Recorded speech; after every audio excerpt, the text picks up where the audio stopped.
Yo, Conrad. Hey, Yo, dude. how you doing? I'm good, and you? Very good. Yeah. No, long legs. Yeah, similar. What's up? Nice to have you Good, here. man. Thanks very much. Good to be here. Cool. Yeah. So we met at the presentation I did just in the other room. I think it was a week ago or something, week or Yeah. 2 weeks ago. And you said we kind of like connected, and you said you want to come here and have some podcasting experience, and I'm all about it. This is my business model. It's a great thing you've got going here, man. Really good space. And Thanks. appreciate you having me down. So, yeah, it's a good opportunity to say what I do. I'm a drum and bass artist. I go by the name Exposure. I'm a DJ and producer. I'm from southwest of England. I moved to Portugal 2 years ago. And I live for drum and bass. Okay. It wakes me up in the morning and it keeps me awake at night. And it occupies most of my thoughts throughout the day. And it's my life's work to share that with as many people as possible. That's nice. That's a nice introduction, dude. I love it. Could you, for a like non-musical, okay, let me phrase it differently. I love music and I love electronic music. I'm a big Goa trance fan, and I'm a big techno fan. But I have problem with the definitions. I don't know when the I kind of get to understand when it becomes Goa trance just by listening, and I kind of understand this is techno by listening. But I'm not really sure. Can you just make some, like, organize the everything in its own cube for me, like in terms of electronic music? Sure. And then through that, let's get into drum and bass. Was that a good question? That was a good question. Right. I'll do my best to answer it because it's quite a big question. Essentially, techno and house is 4/4, so the kick drum on every beat of the bar, whereas drum and bass, breaks, jungle is broken beat music. Okay. So drum and bass and jungle is based heavily around the bass line. Okay. So that I'd say that'd be the main difference. This is the main difference. Goa trance as opposed to them, and Goa trance as opposed to them, completely different style. Well, it all comes under the umbrella of electronic music. So Yeah. it's kind of made in the same way on computers and with synthesizers. But yeah, different sounds and different inspirations, and Goa trance is a lot more kind of Middle Eastern and Eastern music, right? Okay. And drum and bass is typically more from the West, from the UK is where it originated. Okay, I understand. Now, a funny thing, when people say EDM, I think they mean one thing, but technically, EDM is electronic Dance music, electronic dance music. So, Yeah. so EDM, well, if you talk about that, for me is this Tomorrowland kind of like music, and the DJ is interacting with talking a lot. This is, I forgot the name. There's this French guy, very famous, super famous. I forgot his name. EDM. So like Tomorrowland kind of music, and when other people say the EDM, they mean the umbrella term. Umbrella term. However, within that, it's not like everything is EDM. It's like electronic music, and EDM is a niche with. Am I correct? Sure. Well, EDM is kind of a new term. So it's come only in the last sort of 10 years. And it does incorporate like electro and dubstep. But there, as you say, there's a lot of talking on the mic. There's a lot of posturing. So grassroots electronic dance music was based on house, hip hop, techno, drum and bass, jungle. So then EDM has come about, and it's a lot bigger term in America, I think. Yeah. And that's a lot about. It feels like, not wanting to shit on anyone, but it feels like that's more about the show and the popularity and the fame than the actual grassroots music. Okay, I understand. So, and when you say posturing, you mean the communicating? Throwing cakes at people in the crowd and that kind of thing. you know. Okay, like being like interacting with the crowd instead of doing the craft. Yeah. I think there's less importance. Sorry. That's right. There's less importance on the craft, on the actual DJing aspect of it, and people have been caught out DJing with the decks not plugged in and that kind of thing. Oh, seriously? Yeah, that happens. Yeah? That happens. And there's, there's manufactured artists, so there's people with no discernible talent that have massive careers just because they've got that look, or they're, maybe in the right place at the right time. And fair play to them, good for them. But that's not what I do. That's not what I'm about. So how do you approach your craft? Well, I've been working at my thing for quite a long time. So I actually got into it when I was 15. Oh, wow. So a couple of years now. How old are you now? Just to... So I'm 37. Oh, wow. So like it's a while. 25. It's a while. So there was one drum and bass night in my local town. It was called Incision.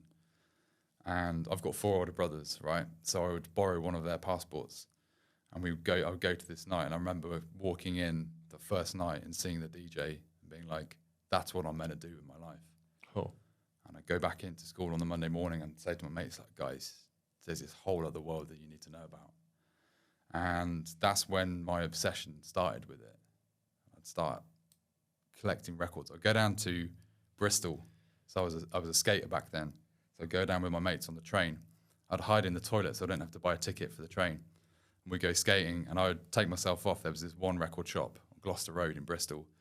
And I'd go and find these tunes that I've been hearing on the radio and on these internet forums. And I'd be buying these records, and I'd bring them back and I'd play them on my dad's record player. This is before I even had a set of decks. I remember I was working in a kitchen washing dishes, and I'd earned enough money to buy my first set of decks. It was a pair of Newmark 1510s belt drives. Okay. A lot of people are going to be like, what are you talking about? And that was what I'd do. I would mix. I would just mix and mix and mix for hours on end, 10, 12 hours, lock myself away in my bedroom, and my friends would come over, and then until my dad would just cut the power. And then that would be the sign that my friends had to go and the session would be over. But that was it. I just totally immersed myself in this culture, and I started playing out, started putting parties on in my local town, and started going to free parties. So I was still not old enough to go to clubs, so I'd be going to free parties in Bristol and Wales and London, warehouse parties in fields, and just learn how to do it. Put a lot of time into it, and I'd be spending all my wages on records at the weekend, and then got good. I moved up to Nottingham a couple of years later, and that's when I started DJing professionally. I started working for Detonate. It was a big club around there. Started doing promotions and playing in the clubs there, and that was wicked. And then I moved out to Australia a couple of years after that. Wow, really? Moved out to Brisbane. Spent 4 years in Brisbane, which was awesome. And I was running a night called Rescued out there. And we did some good parties, man. We had quite a few international artists over. Had Andy C and MCGQ for the first time in Brisbane in 2011. And yeah, I loved every minute of it. Moved. Bris Vegas. Bris Vegas. You know it. Yeah, man. Yeah, man. I've been rolling there. Yeah. That's nice. What years have you been in Brisbane? That was 2007 to 2011. Yeah, I was there too. Were you? That was No my way. years in that Okay. area. I wasn't in Brisbane. I was in Byron. Oh, Byron. Okay. Yeah. Nice part of the world, man. Yeah, absolutely, yeah. Yeah. And I completely identify. Actually, I was a bit of a nightlife person myself. I remember I always loved the night, as a young guy, completely different right now. I mean, You're still a young guy, yeah. No, but I am completely.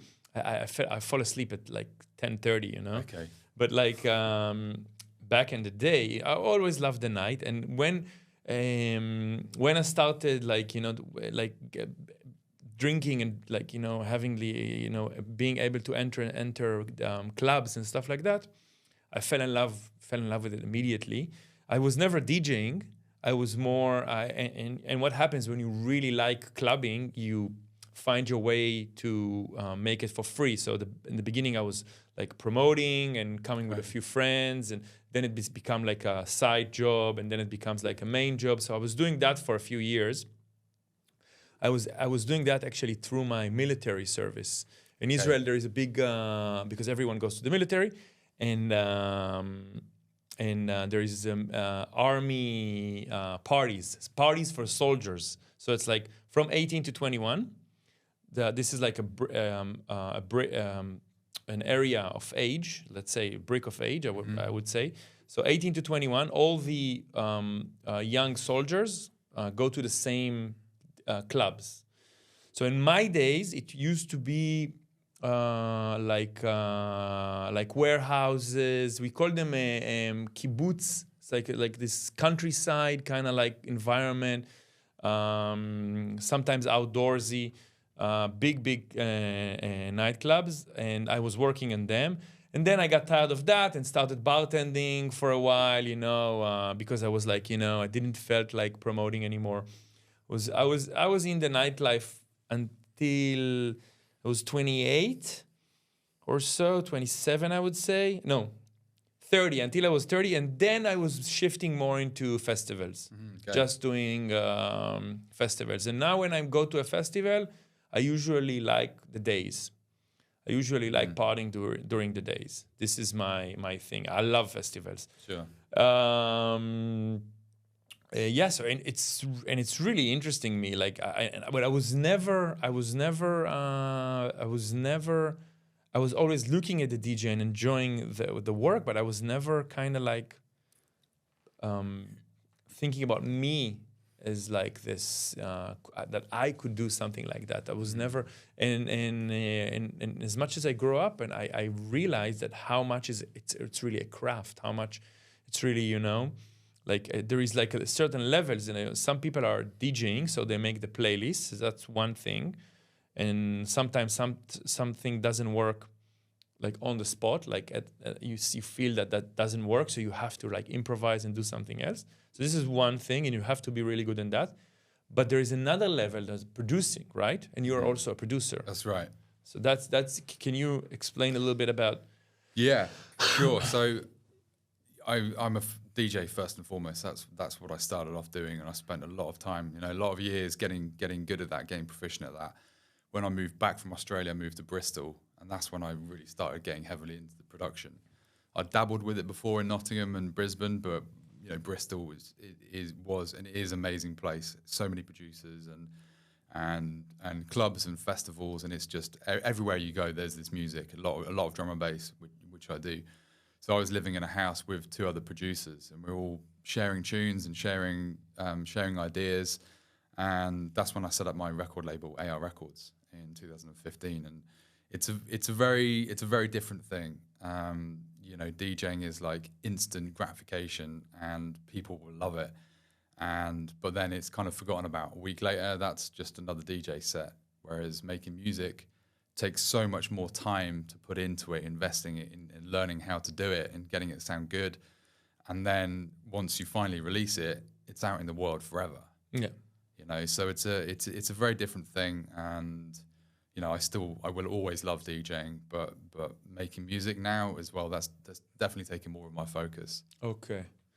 And how do you approach? Do you use also instruments, or do you do everything digitally? Yeah, so it's mainly in the box on the computer, but I do work with vocalists as well. Okay. Yeah, so I'm working with this amazing vocalist, Portuguese guy called Andre Leroux in Lisbon. He's got an incredible voice. So we've done a tune together. There's another artist, singer-songwriter called Kira Lee, who I've done a remix for.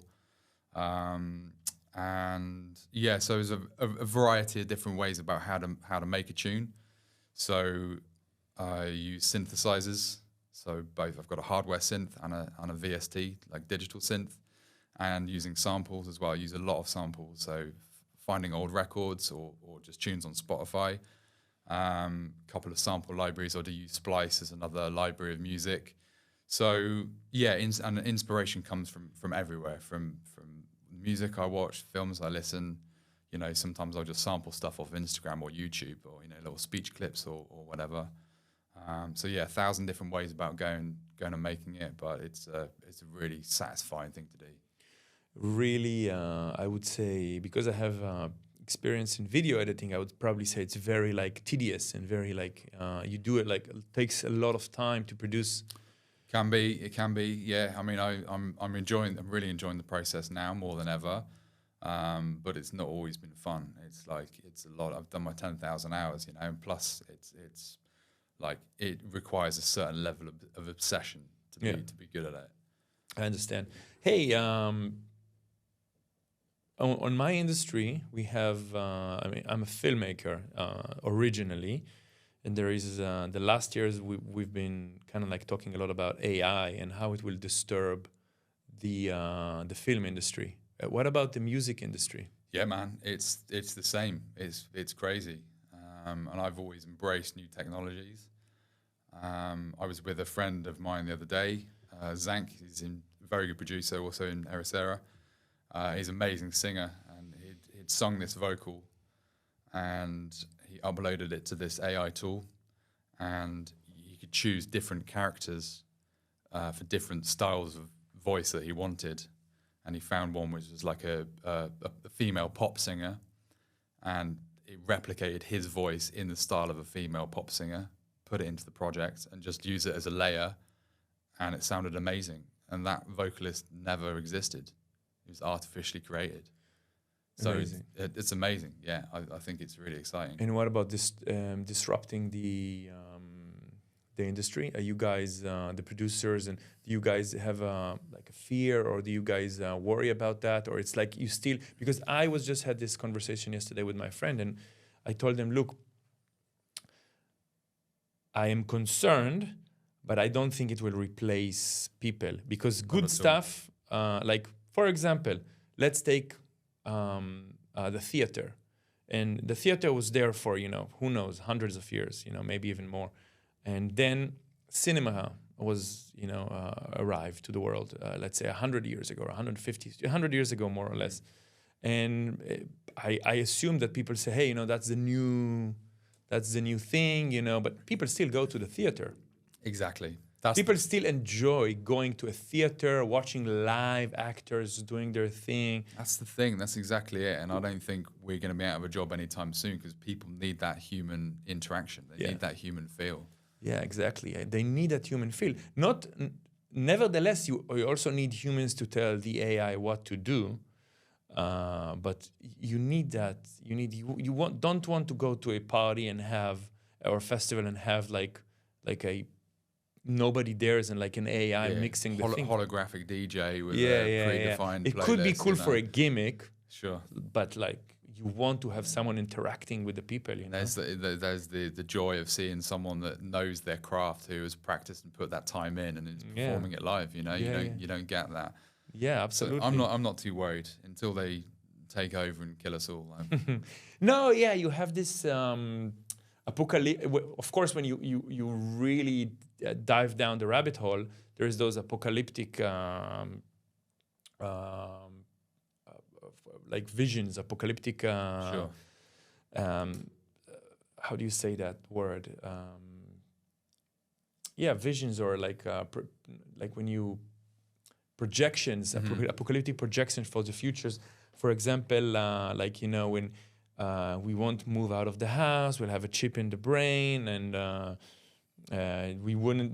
body will be hungry, and automatically the chip will send whatever message. I'm all for it. If you can help me remember people's names better, then give me that chip. Yeah. Yeah, but like just I'm not like even this. It's like I still believe human, as you said, will need you will need those will need this personal. Absolutely, and you're right. There's always going to be.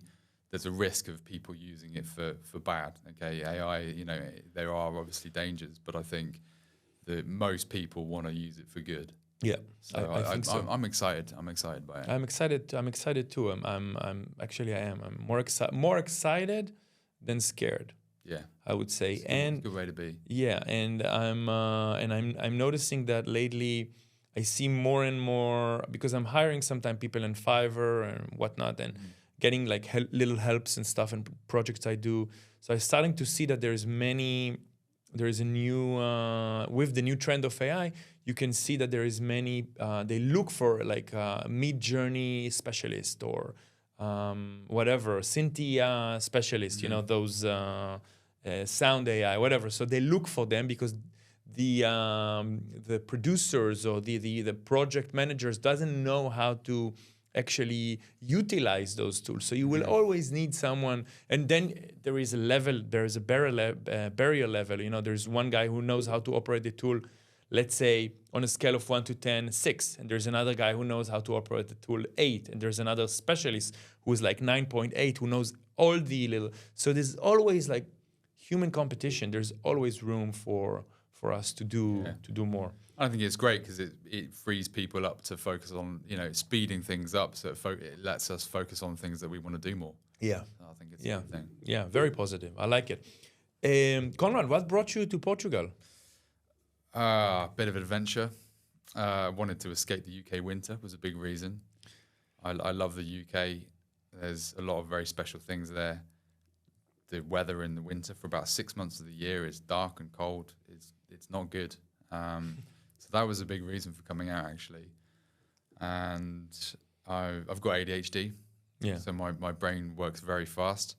So I think what's been great about being in Portugal is, and waking up and seeing the ocean every day, is just being able to slow down and really focus on what I'm doing. So a lot of the things that I'm doing in my life are building habits to be able to slow down and put myself in the best place to be able to make music. So I've got really into meditating, doing an hour every morning, eating well, exercising a lot, journaling, all these things that just help me get out of my own way and help me to be the best artist I can be.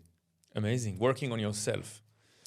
And Portugal gave you the peace of mind. Just the fact that you change the location sometimes gives you this like perspective, you know. Yeah. I'm in a different place. I'm not obedience to any things that my circles, you know, will tell me. I can unwrap my package, you know, and kind of like do it all over again. That's exactly it, man. And it was a chance to experience something different. And I love Bristol. It will always have a very special place in my heart. But there's a lot of distractions there as well. There's a lot of parties and everything that comes with that as well. So yeah, I've been on a real health flex the last couple of years. I've not actually drunk anything since last New Year's Eve. Really? Yeah. That's good. Which has been great. Yeah. Yeah, you know something? I haven't had a drink for I think 9 years. Yeah, really? Yeah, cool. 9 years. I was drinking a lot. I talked about this one of the few last guests I was here, but I'm just gonna say it again.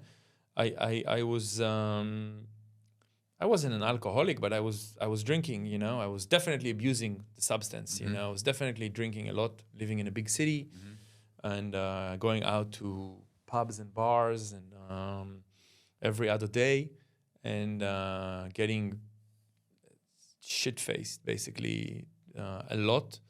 And I got to a point. First, I stopped smoking cigarettes, which was huge relief. You know, I wasn't smoking as much, but like even like 10 cigarettes a day is like 10 cigarettes too much. For sure.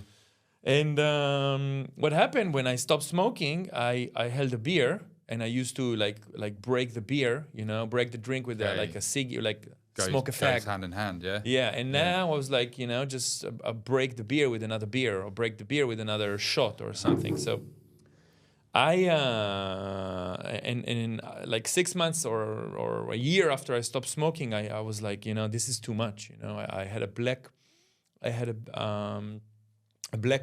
one night. I had a series of them. I had a blackout one night.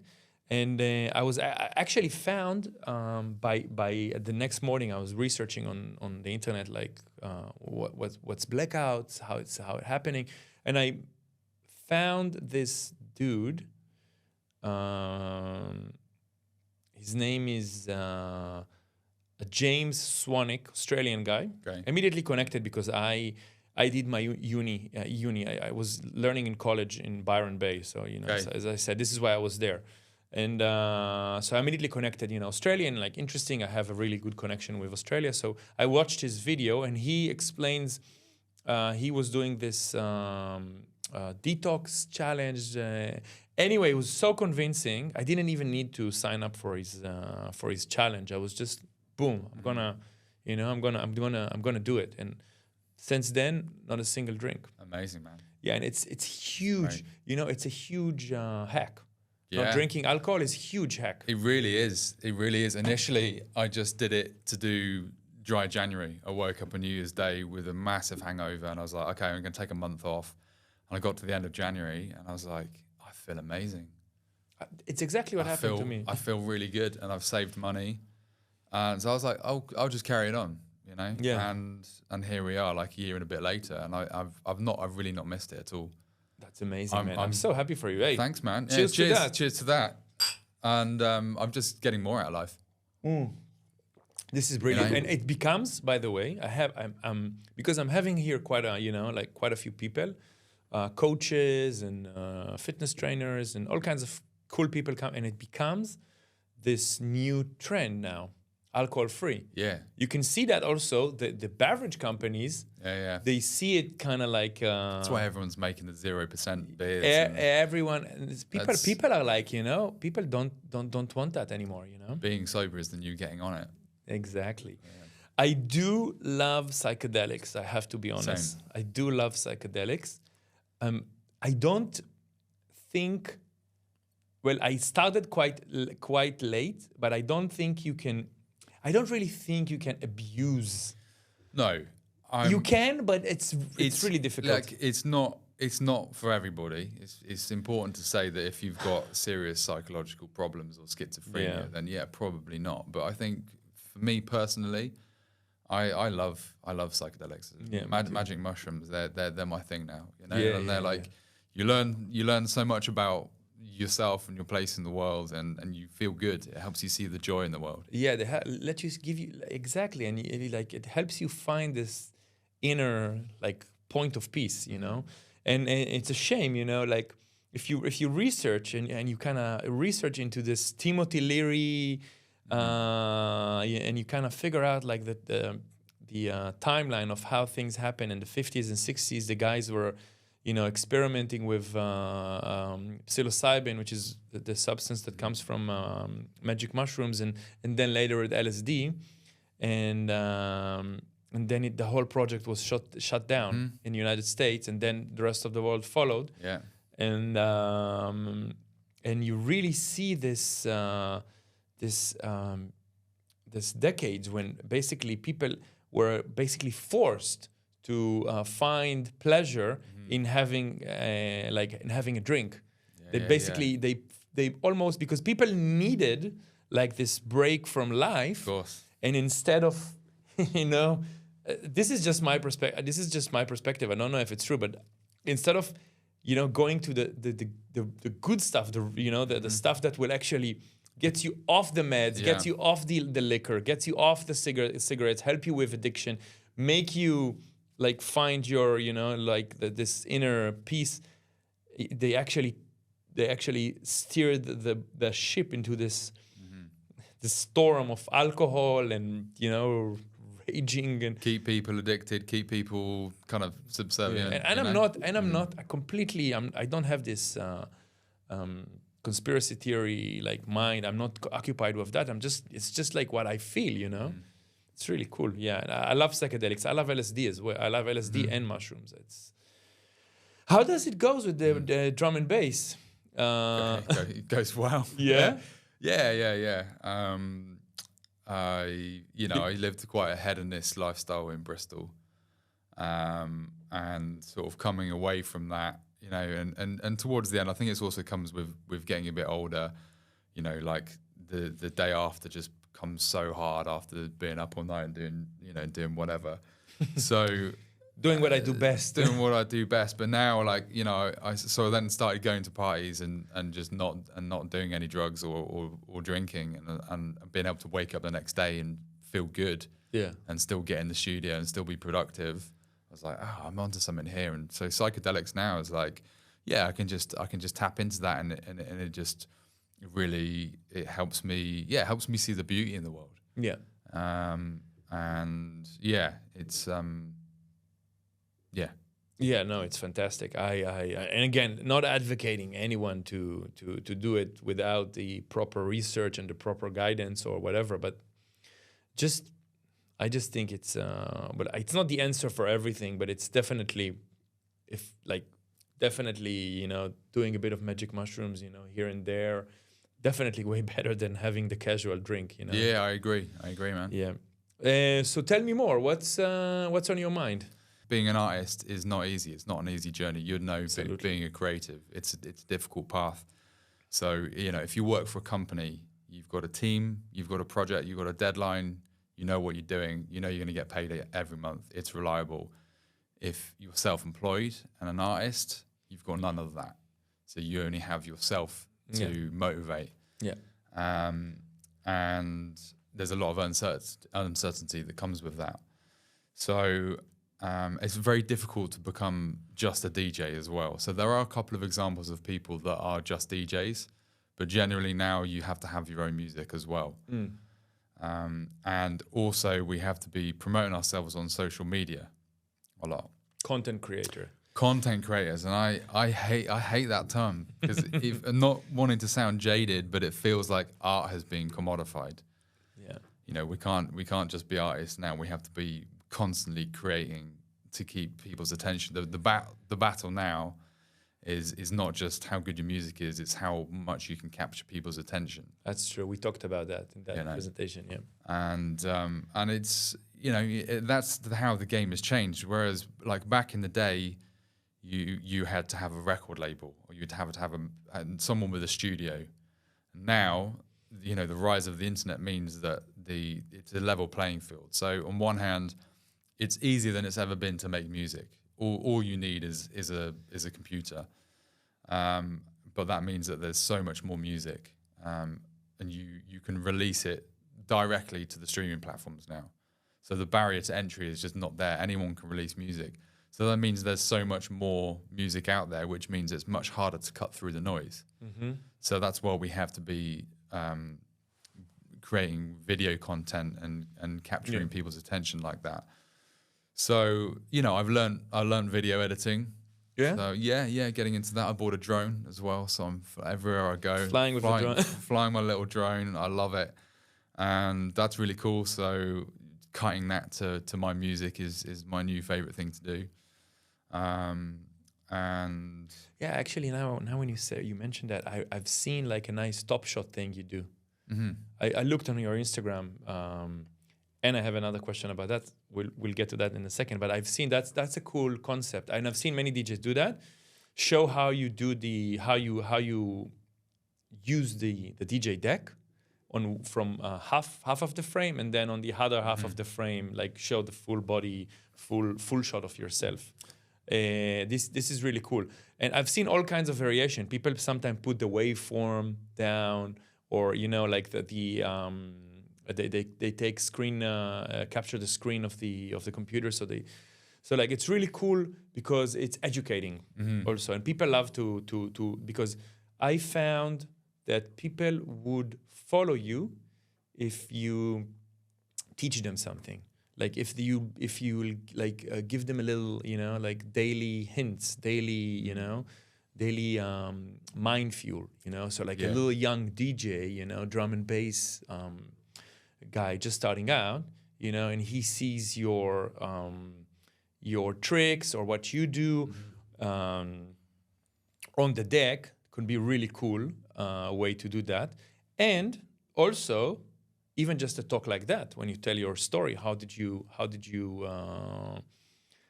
penetrate it through the different layers of being a DJ? How did you progress? How did you manage financially, which is another interesting topic which you just mentioned. So yeah, this is, I think, content creator. It's not about necessarily just giving you a contrast. I'm not. I agree with what you said. I'm just saying, like, from another point of view, it could be. I'm also sharing more of my process, sharing more of my journey, sharing more of my personal view of things instead of just putting the music there. You know? Yeah, absolutely. Like that, and people relate to that. People want to Yeah. know about the people that they're following. You know, the people that they're inspired by. So I do a lot of that. I do a lot of production tuition and tips and tricks about how I'm making music and DJing and that kind of thing. And I think that's quite relatable. People, you know, people want to know about that. Yeah. But yeah, it feels like there's a real pressure. I've definitely felt it, and peers of mine have felt it. That there's a pressure to always be posting on social media. Yeah. And I did a post the other day actually about it. It was called "Focus on the Art, Not the Algorithm." Yeah. On this exact subject, because if it's at the detriment to your own mental health, your own sanity, then that's getting in the way of the art, and that has to be the most important thing. I agree. However, I think the way things are being presented now, I'm gonna give you it from like my story. I was working as a filmmaker, and I'm in Facebook and Instagram. I've been the whole YouTube, everything. You know, like I've been since the beginning of the thing. Probably similar to you. You know. So, and I was a filmmaker. I was making videos and films back in 2007. You know, I made my first video. So basically, the years that these platforms were just starting out. So I realized that this is my stage now. You know, this is where I should be. So I was crafting those videos. Sometimes animation. Sometimes it was me doing something. Sometimes I was filming other people, working really hard. And I figure out that sometimes I was putting a lot of work, and it wasn't engaging at all. Mm-hmm. Now, of course, this is part of the process of sharing your thing, and you learn. You wouldn't be able to do that without engaging. But I think that right now, what I'm doing with this place is perfecting the process. Mm-hmm. You know, I want to make content. I want to share something to the world. Just for instance, yesterday I had this thing. I had this annoying conversation with someone. Not annoying, but like I had this conversation with someone, and I was thinking about like one-liner, like a few things to say. So I just sat here. I actually looked at that chair. I was imagining you will be there because you would be my next guest. Okay. I was thinking, hey, Conrad will be here tomorrow, so I'm going to talk to Conrad. And I just, mumbled for a few, not mumbled, I was just like saying like talking for 1 minute or so. Mm-hmm. And I had like this, clip. I generated it within 3 minutes. Mm-hmm. No editing, nothing. As I finished, throw it in the Instagram, got some attention. My thoughts became part of, like the world, shared into the world within minutes. Mm-hmm. So this is what I'm doing here. However, I'm not saying that I'm not taking the time to really sit down and write like a proper, like I'm working on a pilot for some show I want to do. So like writing a proper script without using any AI or anything, like just like really like focusing on the craft of like writing humor, writing jokes, how it will be. So just I'm like kind of like as you said, it's like it's there. You kind of forced to do that, but I think it's almost inevitable, and it's kind of like support your craft, support your art. So it's not necessarily the art, but it's just support your art, Yeah, absolutely. And that's just how the game is gone now. Exactly. So you cannot fight it. You can't fight it. There's no point in fighting it and complaining about it. You just got to move with the times. Yeah. I spent like thousands of pounds on proper, proper music videos, and I've seen your work. You're professional. You know what goes into that, and then you see the average watch time is 7 seconds. Yeah. And it's this is exactly what I was. Okay, so we can't. That's not sustainable, and yes. What you do has to be sustainable. So I'm like this set. I've just done a production mix where I've filmed on my mate's roof terrace. I've seen that. It's cool. Cool, thank you. Yeah, and I cut a load of drone footage that I've taken from my time in Portugal, And that was great. And as I'm editing this thing, it's an hour-long set. And I started that in December, right? It's 3 months. And because I'm not a pro as well, so it takes me a bit longer. Yeah, yeah. As I'm doing it, I'm thinking, like, no one's really going to be sitting and watching an hour set on YouTube. They're just not. Yeah. But, I wanted to do it anyway. And I think as long as you have it in you. I've got it in me. And the thing I think is very important is to make art because you want to make it for yourself and not anybody else. Yeah, that's true.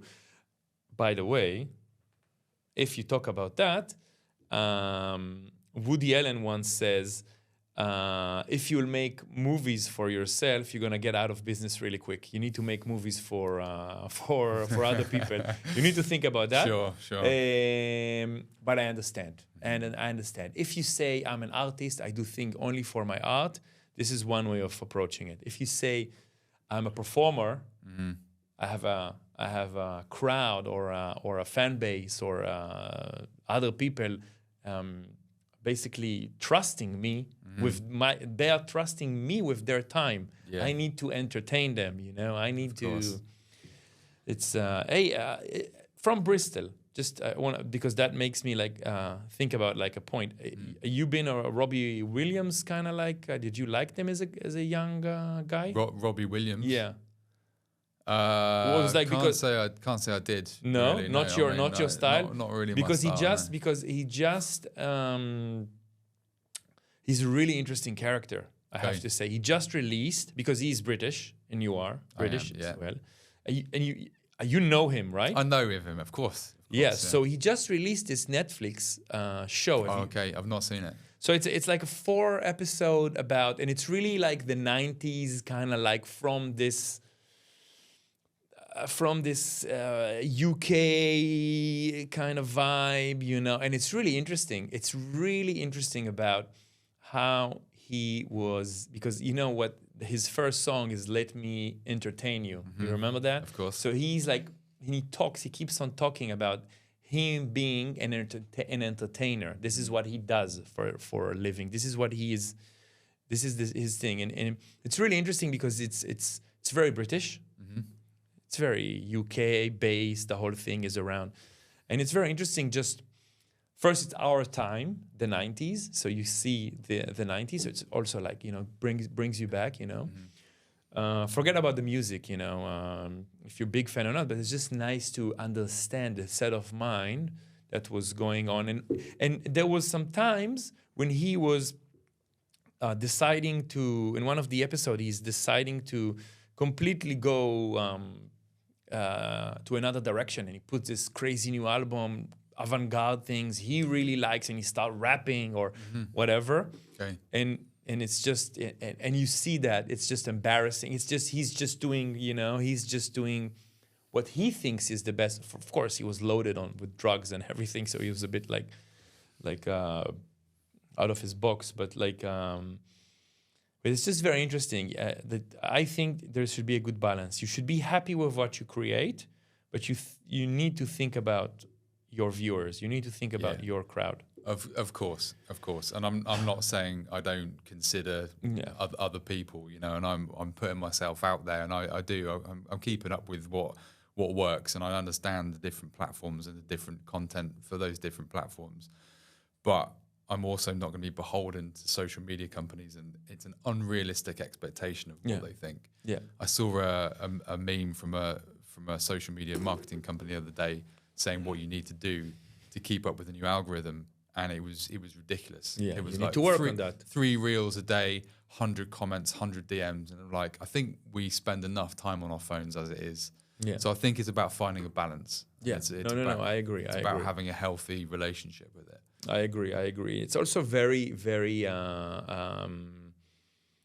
It's very dependable on what you do. I'm spending the whole day now. I'm here. I'm producing content. This is what I do, and I'm enjoying that. And I think that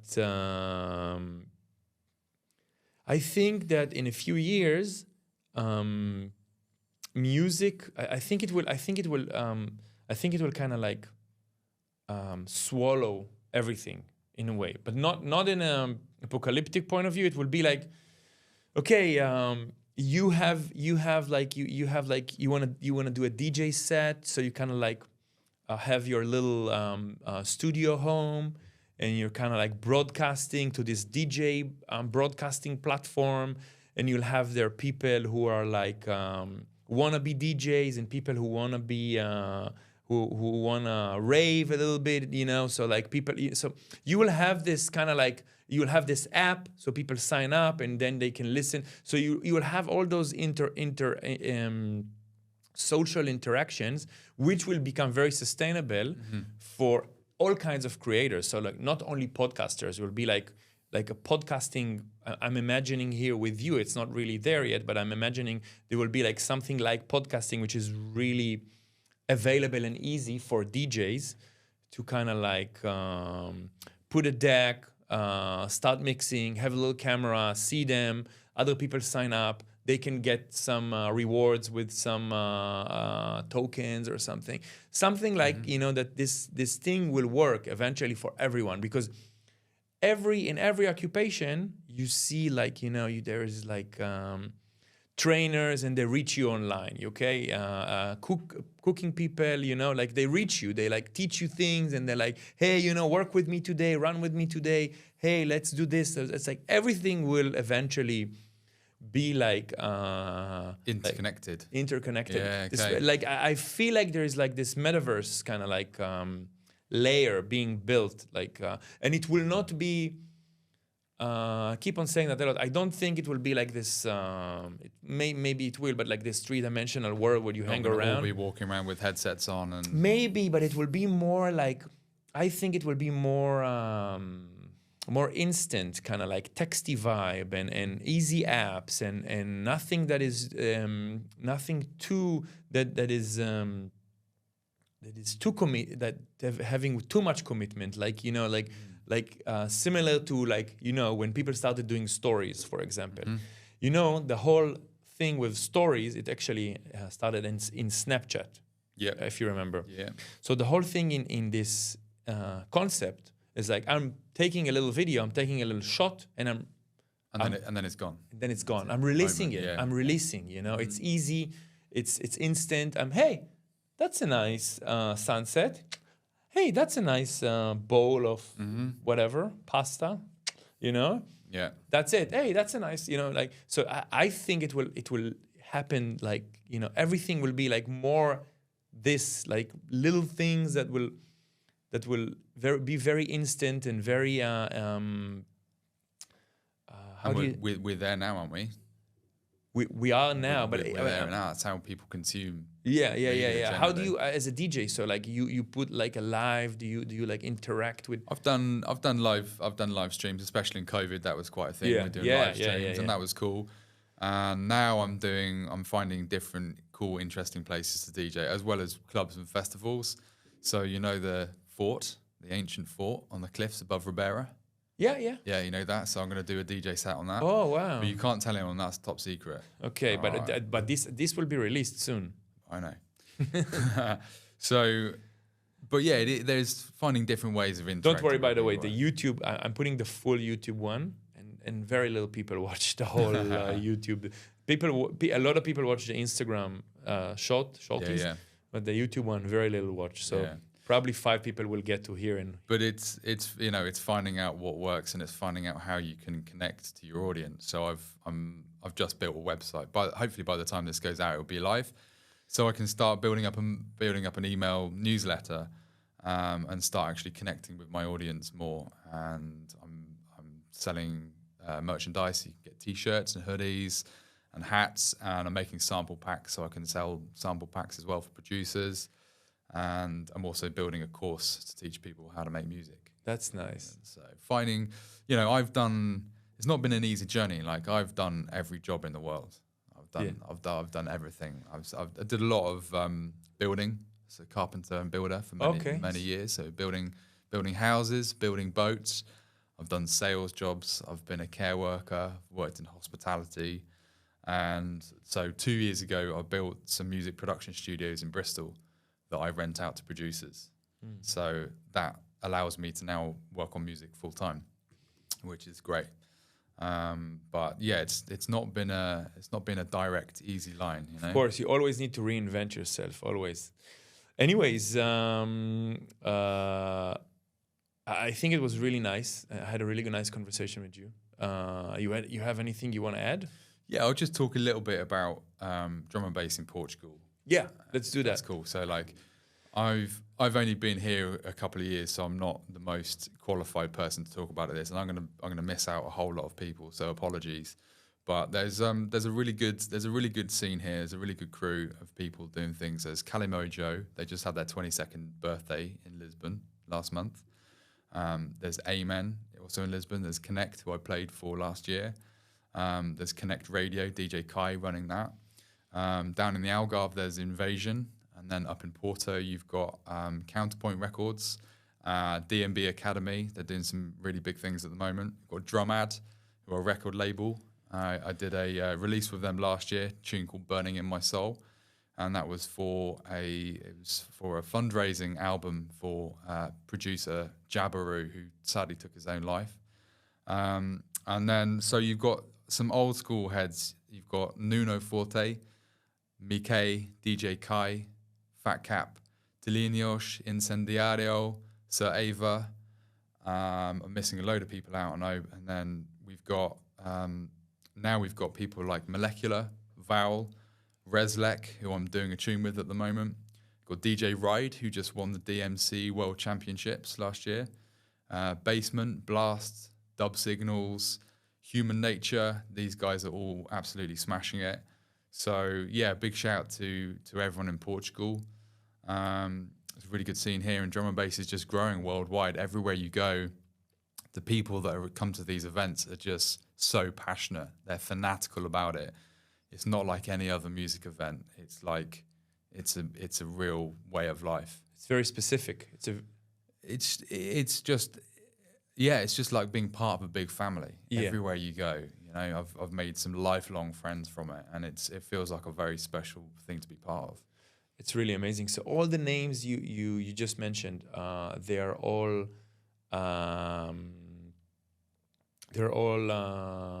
DJs and producers from Portugal. Yeah, from Portugal. Yeah. How big is the scene here? Well, it's a lot smaller than it is in the UK, right? Most places are smaller than the UK because that's where it started. So that's where it's at. But the people here are really passionate, and they're really talented, and they're making good things happen. Okay. And have you heard some? Is there a drum and bass scene in Tel Aviv? You heard something about that in Israel? I don't know actually. Interesting. I never heard, but I'll investigate that. I'll have a look. Yeah, man. Absolutely. Big respect, man. It was really a nice talk. Thanks very much for having me down, man. It's been a pleasure. Absolutely. Good man.